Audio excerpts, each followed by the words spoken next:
my gosh, that really is the most incredible view to wake up to.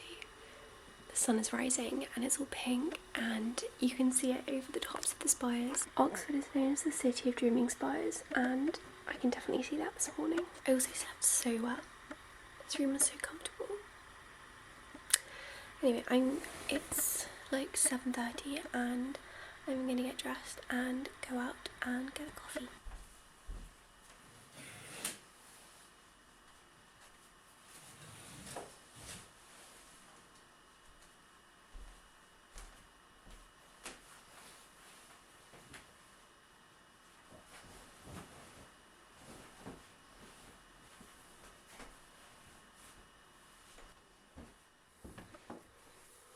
I'm gonna head out now to get a coffee. I still cannot get over this view. It's so much more glorious in the morning. Oh my gosh, can you imagine waking up to that every morning? I think I might just quickly walk away around that clock quad as well, because Brasenose famously is the college that you can see the Radcliffe camera from.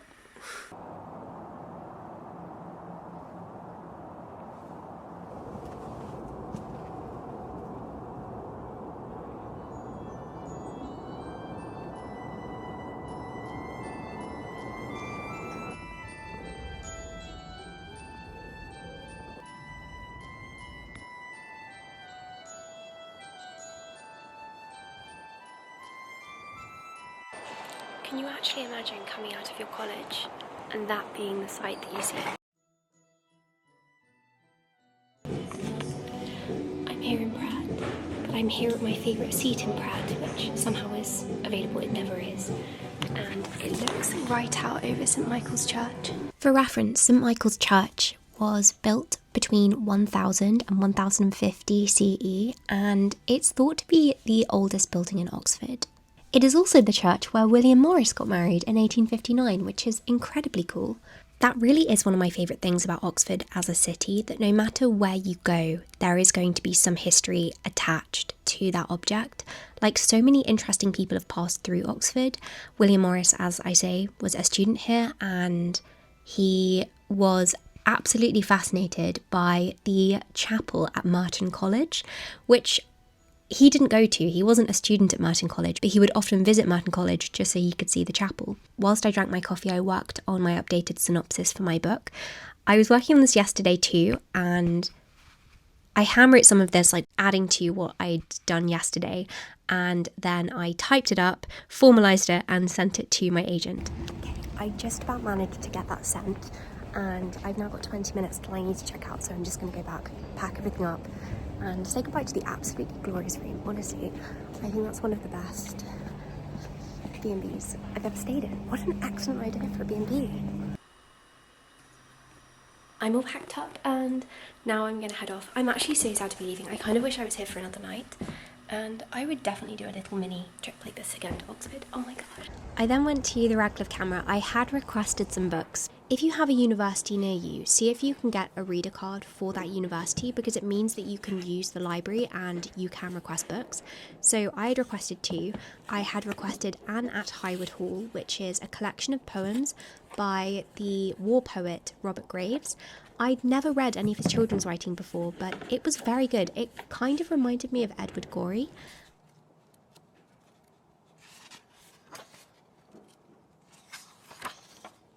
And I also was reading from this book on the history of the library. This was actually research for my novel, so I was taking some notes, but it wasn't as helpful as I was hoping it would be, because I was interested to read about libraries in the 18th and 19th century, and it was more focused on the 15th to 17th century, but still very interesting, and I enjoyed reading it.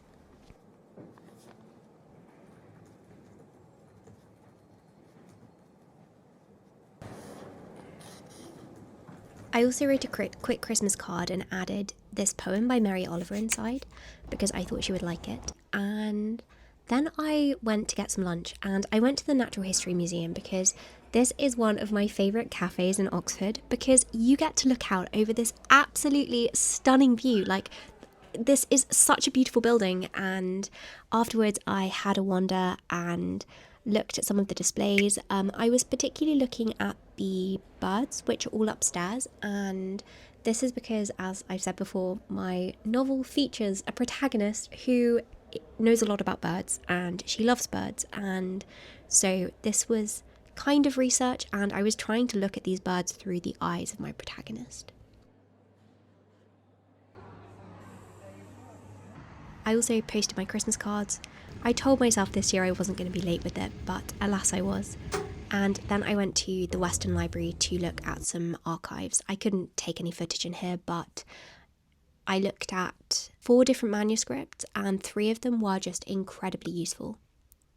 I had to run for my train, which I was getting into London, and that is because I was going to see my writing group. So on the train, I was reading some writing that someone in my writing group had sent me, and I just jotted down some thoughts, some feedback on this, because feedback on your writing is so useful, and I hate sharing my work because I hate getting feedback, and it just feels so embarrassing. But also, it's one of the most useful things you can do. And whenever we take that leap of faith and we let somebody look at our work, we grow from it and the work can get better. I just love the idea of creating a culture where we can share things that are in process. Like, I'm always so careful to stress, this is only a draft, this is going to be better in its final form. When of course it's a draft, because that's why you're sharing it.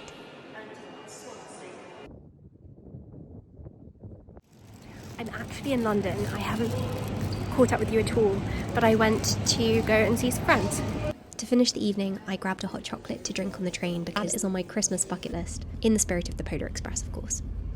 I realised I didn't properly explain what I did at the end of the day, so I went straight from Oxford into London because I have a writing group. We met at Arvon in 2023 and 4 of us have stayed in contact since, and at first we were meeting every month, but that's become more and more difficult because one person is living in Canada, but he was over in the UK, so we all met in London and spent a few hours just talking through writing projects, and it was just so lovely to see them. But it's the next day and I wanted to show you this because it's just arrived and I haven't seen it yet.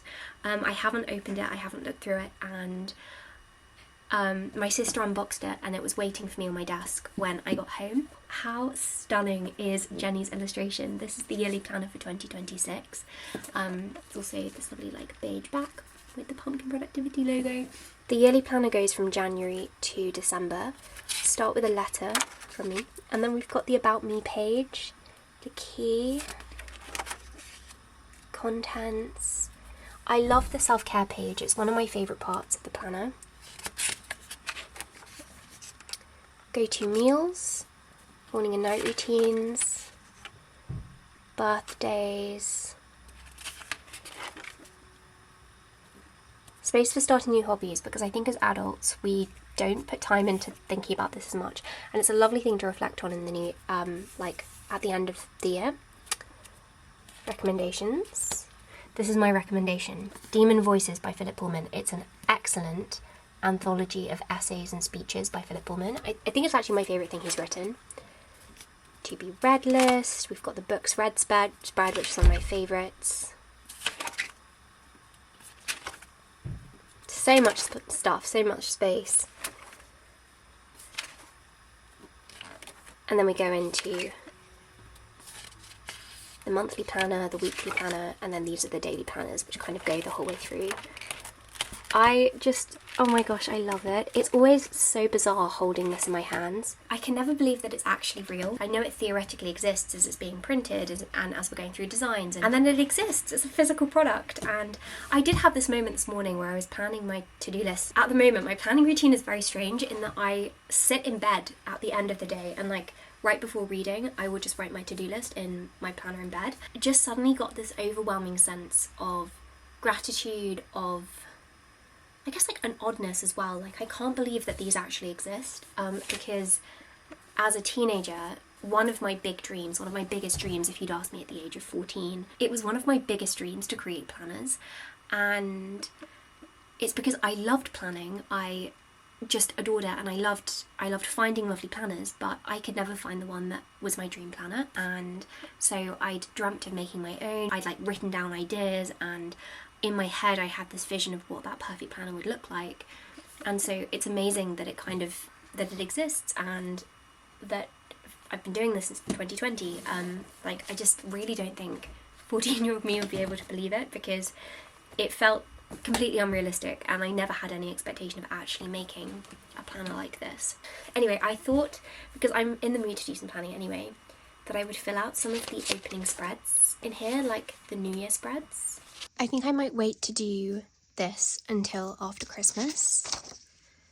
So which ones shall I do? Oh my gosh, there are so many fun spreads. There are half a dozen 2026 specific spreads, but I wanted to save those, so instead I filled out the About Me page at the front.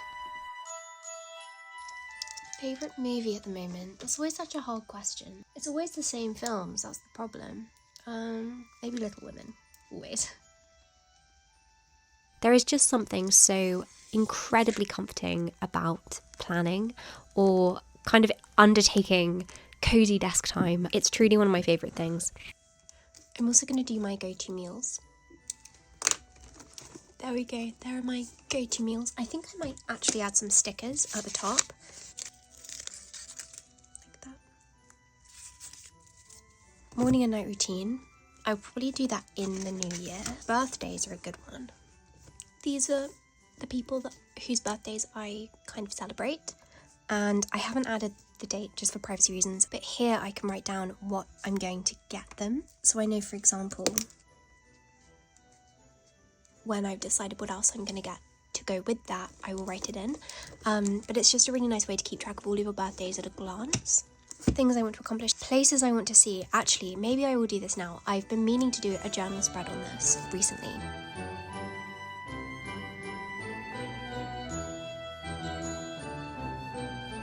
My list of places I want to go. They're very varied. Like Prince Edward Island in Canada is my absolute number one. Bakewell, Lyme Regis, but then Machu Picchu, Japan, Transylvania, Isle of Skye. I think that's all I'm going to do for right now, because I'm going to do a proper sit down and plan for the new year, and I want to use this when I do that. Anyway, I'm going to sign off the vlog here, but the planner is available to order now, and I'll leave a link down below if you still don't have a planner for 2026. And yeah, thank you for watching this video, and I will be uploading again tomorrow. I've got a Victorian video going up tomorrow, if all goes to plan. I haven't filmed it yet, but I'm planning on filming it tomorrow, and it's something I'm really excited to share with you, and it involved buying some Victorian magazines, which is especially exciting. It's genuinely me just justifying buying more Victorian magazines, because I definitely don't need them. But anyway, I will see you tomorrow. Thank you for watching, and I hope you have more than just a productive week.